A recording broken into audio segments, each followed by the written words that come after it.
Gusto ko lang po mabigay po ng babala.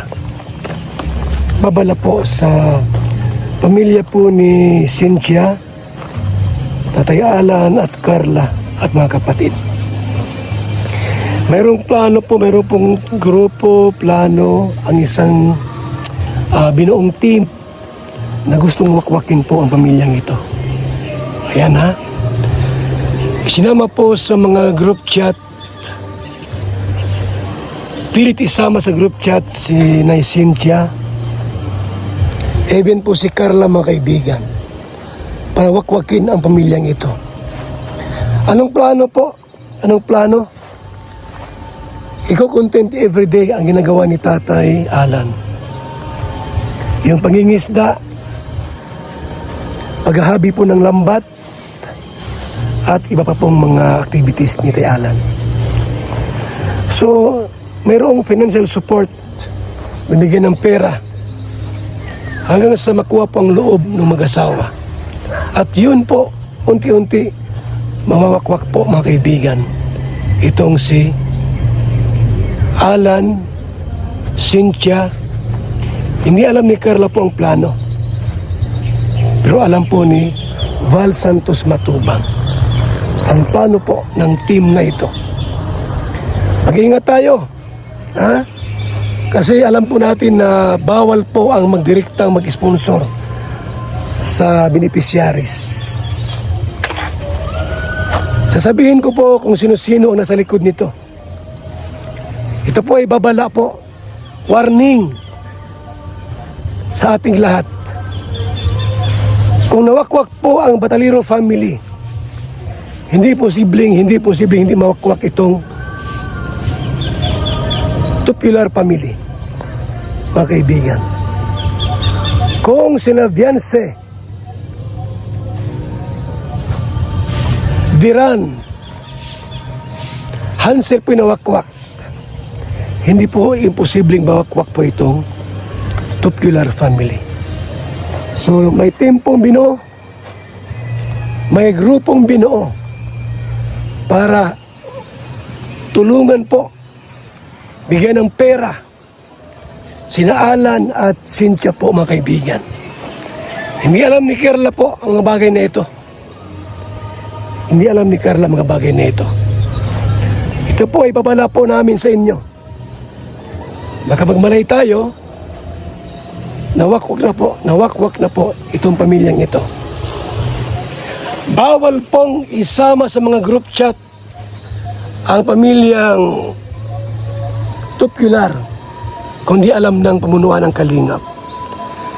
Sapagkat diyan nagsisimula po ang mga wakwakers na wakwakin ang mga content ng Kalingap.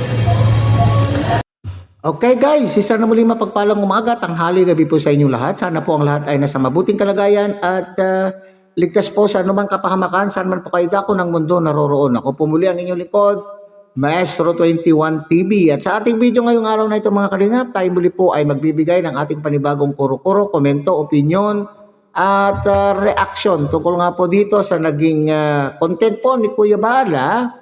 At sinasabi po niya rito na itong pamilya Tupular o ang pamilya po ni Baby Carla po ay inaaligiran or plinaplano di umanong wakwakin gaya po ng ginawa po ng mga wakwakers sa pamilya po ni Viance, mga kalingap. Okay, so dyan po sa ating unahan, sa unahan po ng video natin ngayong araw na ito mga kalingap, tayo ay nandyan po yung content po ni Kuya Bal. Okay, so bago po yan, isa munang shout out sa ating founder po ng Kalingap, Kuya Bal Santos Matubang, at ang kilikin po natin at vlog, Kalingap Rob. At siyempre, kung bagong dating lang po kayo, bagong silip lang po kayo sa ating munting channel, sana po ay inyo rin pong tangkilikin sa pamamagitan po ng pagbibigay niyo po ng like, share, and subscribe, at tuloy pindutin na rin po ang notification bell, at nang sa ganon, tayo pa rin po ay magkita-kita at magsama-sama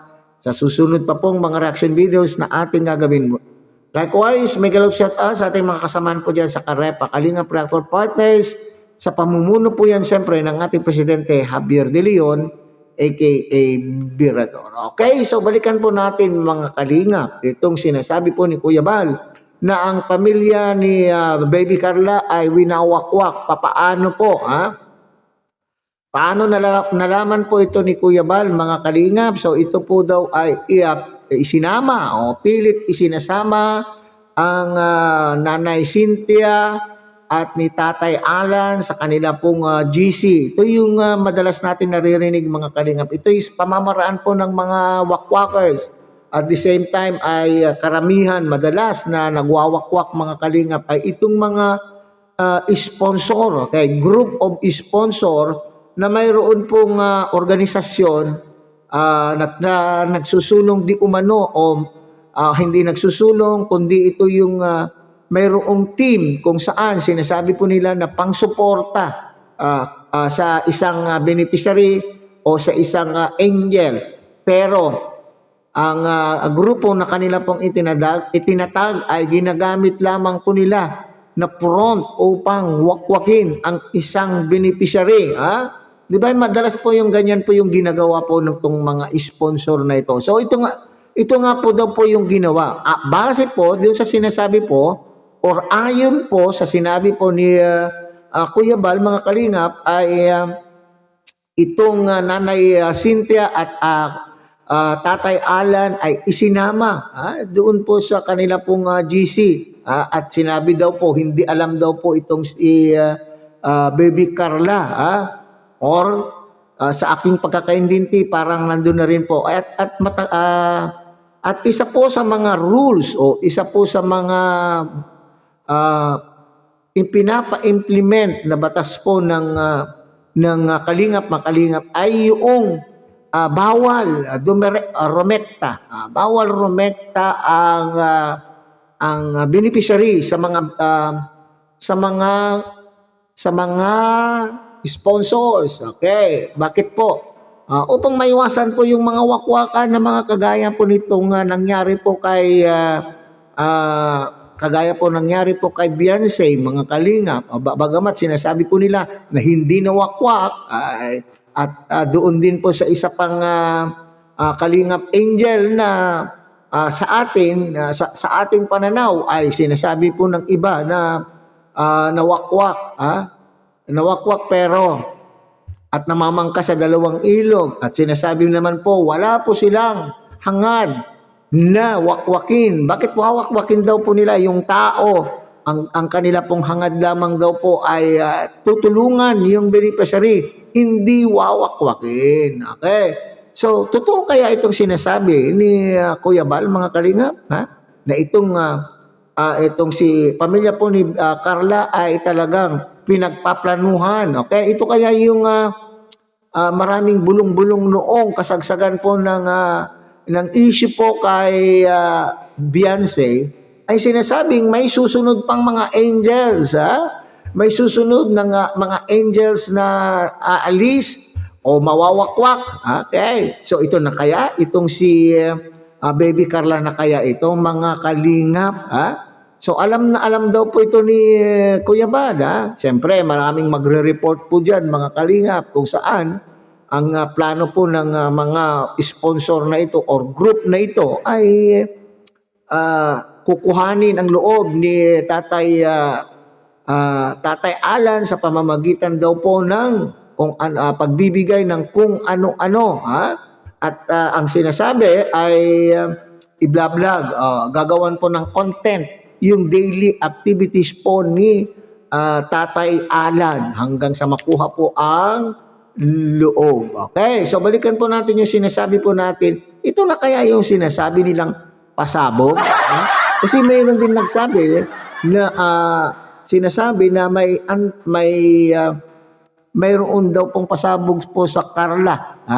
May nalalaman po sila na pwede nila pong pasabugin tungkol po sa Jomcar o tungkol po kay Baby Carla. Pero sa aking palagay, mga kalingap, isa po si Carla na matatag. Sa mga angels po natin, ay isa po siya sa mga matatag na hindi basta-basta magpapatinag. Okay, base po dun sa naging pahayag po din ni Kalinga Prab na talagang mayroong distansya. Nagbibigay po ng wall itong si Carla sa kanya pong mga sa kanya pong mga sponsor. Okay? Kaya nga, napagkakamalan na sinasabi po nila na itong si Baby Carla ay supladita or suplada. Pero tama na rin po yung kasi sumusunod doon sa protocol ng Kalingap kung saan bawal po rumekta, bawal po sumama sa mga GC ng mga sponsors ang isang beneficiaries. At ganun din po ang nangyayari.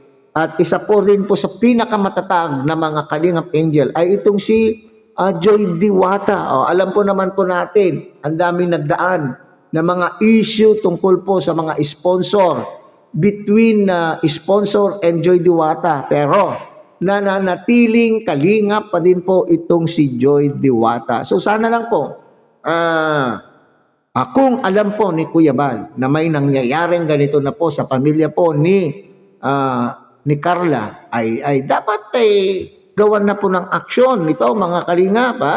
Gawan na po ng aksyon at nang sa ganun ay hindi matuloy kung ano man ang binabalak ng mga grupong ito. Okay? So hanggang dyan na lang muna tayo mga Kalingap. Muli tangkilikin po natin Kuya Bal Santos Matubang, Ate Edna Vlog, Kalingap Rob, at syempre sana po inyo rin po tangkilikin ang munting channel na ito sa pamamagitan po ng pagbibigay niyo po ng like, share, and subscribe, at tuloy pindutin na rin po ang notification bell. At nang sa ganon, tayo pa rin po ay magkita-kita at magsama-sama sa susunod pa pong mga reaction videos na ating gagawin. Muli, isang mapagpalang umaga, tanghali, gabi po sa inyong lahat. Mabuhay po kayo at God bless everyone.